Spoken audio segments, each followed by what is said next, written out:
Mutual fund सही है, ये तो आपने बहुत बार सुना होगा, लेकिन आज तक किसी ने ये नहीं बताया कि म्यूचुअल फंड क्या है।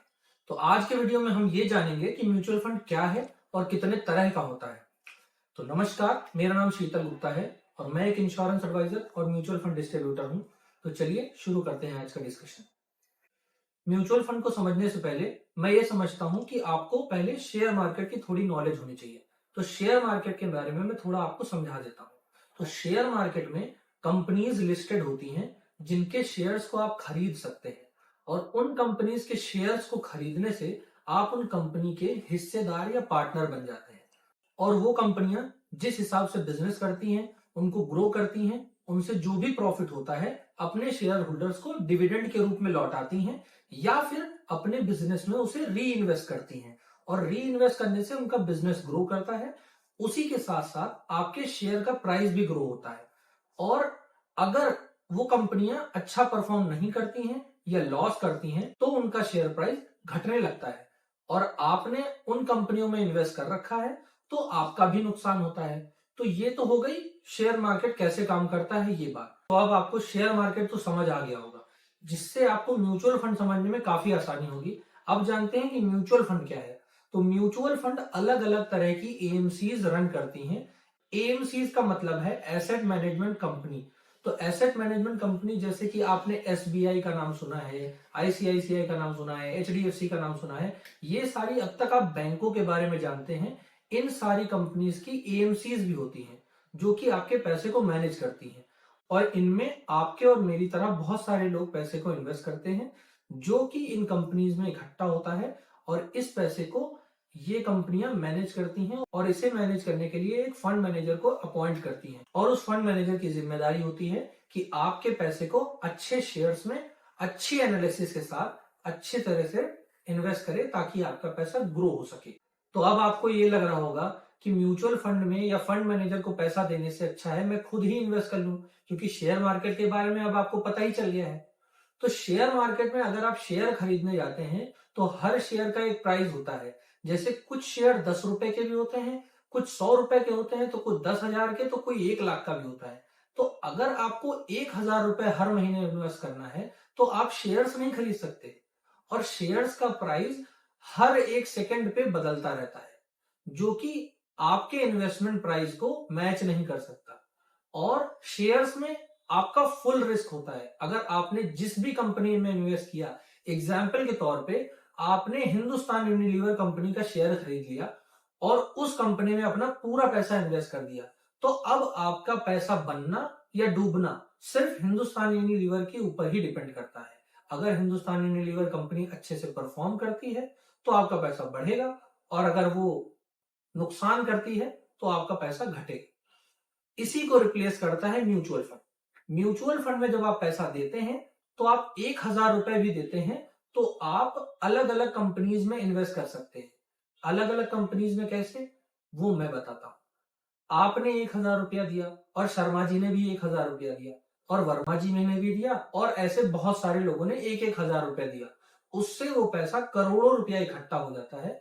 उसके बाद उस पैसे को फंड मैनेजर अलग अलग कंपनीज के शेयर खरीदने में इस्तेमाल करता है। जैसे कि एमआरएफ कंपनी का नाम आपने सुना होगा, उसका शेयर प्राइस आज की डेट में लगभग 1,10,000 रुपए के आसपास है। तो आप चाह के भी 1,000 रुपए में 1,10,000 का शेयर नहीं खरीद सकते, लेकिन आपके और आपके जैसे बहुत सारे लोगों के इन्वेस्टमेंट से जो कॉर्पस इकट्ठा होता है, उस कॉर्पस से फंड मैनेजर 1,00,000 रुपए का शेयर आराम से खरीद सकता है और उसके जैसी और कंपनीज में भी इन्वेस्ट कर सकता है। उसके बाद वो पैसे से जो भी इन्वेस्टमेंट अमाउंट इकट्ठा होता है और उस पैसे से जो भी फंड वैल्यू तैयार होती है, और उस फंड की वैल्यू जैसे जैसे बढ़ती है आपके इन्वेस्टमेंट की भी वैल्यू वैसे वैसे बढ़ती है। म्यूचुअल फंड में इन्वेस्ट करने पे जितना भी पैसा आप इन्वेस्ट करते हैं उसके बिहाफ पे आपको कुछ यूनिट्स अलॉट किए जाते हैं, जैसे कि शेयर्स के मामले में मैंने आपको बताया था। अब यूनिट्स की वैल्यू उस फंड के वैल्यूएशन के साथ साथ बढ़ती रहती है। अब बात करते हैं म्यूचुअल फंड होते कितने तरह के।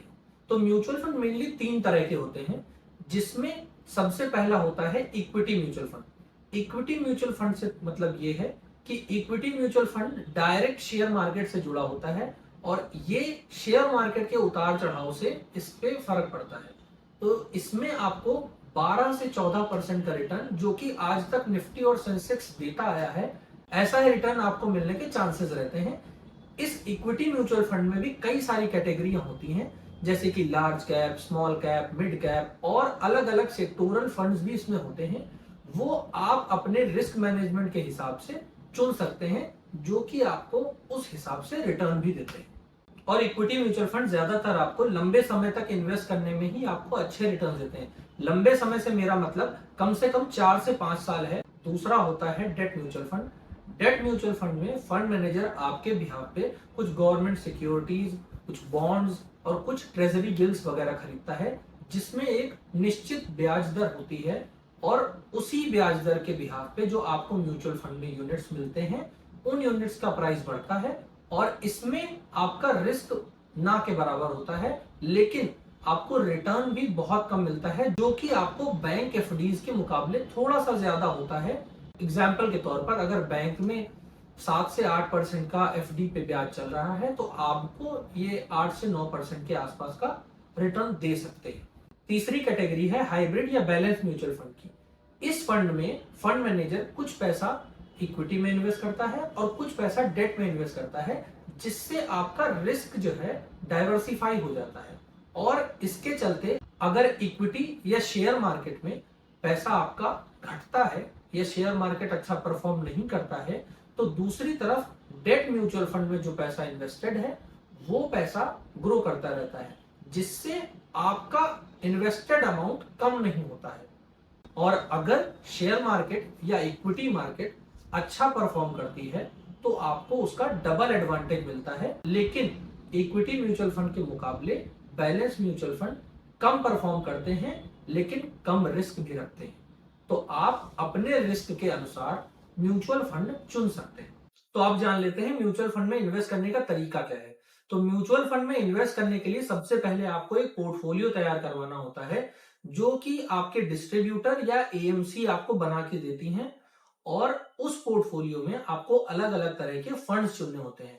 उन फंड्स में इन्वेस्ट करने के लिए आपके लिए दो ऑप्शंस होते हैं मेनली, जो कि एक लमसम तरीका होता है। लमसम में क्या होता है कि आप एक मुश्त जो भी पैसा इन्वेस्ट करते हैं वो लमसम कैटेगरी में जाता है। और एक तरीका आपने अभी तक सुना होगा एसआईपी।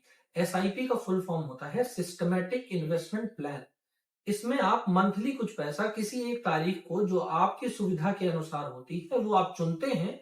उस तारीख को जो भी आप अमाउंट इन्वेस्ट करना चाहते हैं, उस अमाउंट के बदले आपको यूनिट दे दिए जाते हैं। एसआईपी को एग्जाम्पल से समझते हैं। एसआईपी में होता यह है कि अगर आप हर मंथ में 7 तारीख को 2000 रुपए की अगर आप एसआईपी करना चाहते हैं, तो आपकी एसेट मैनेजमेंट कंपनी आपके बैंक से 2000 रुपए डेबिट करके आपको 2000 रुपए के यूनिट अलॉट कर देती है। तो अब मेरे अकॉर्डिंग म्यूचुअल फंड से रिलेटेड हर एक पॉइंट आपको अच्छे से समझ आ गया होगा। लेकिन अभी भी अगर कोई पॉइंट आपको समझ नहीं आया है या उसके अलावा अगर आपकी कोई क्वेरी है, तो कमेंट में जाके जरूर अपना सवाल लिखें, मैं आपको रिप्लाई करूंगा। और अगर आप हमारे थ्रू इन्वेस्ट करना चाहते हैं तो नीचे डिस्क्रिप्शन में जाके आप हमसे कांटेक्ट कर सकते हैं, हम आपकी काफी हेल्प करेंगे। और इसके अलावा अगर आपको हेल्थ इंश्योरेंस या लाइफ इंश्योरेंस से भी रिलेटेड कोई इन्वेस्टमेंट करना है, तो भी आप उस कांटेक्ट में जाके आप हमसे संपर्क कर सकते हैं। और इस वीडियो में अभी फिलहाल इतना ही, आगे फिर मिलेंगे, तब तक के लिए नमस्कार।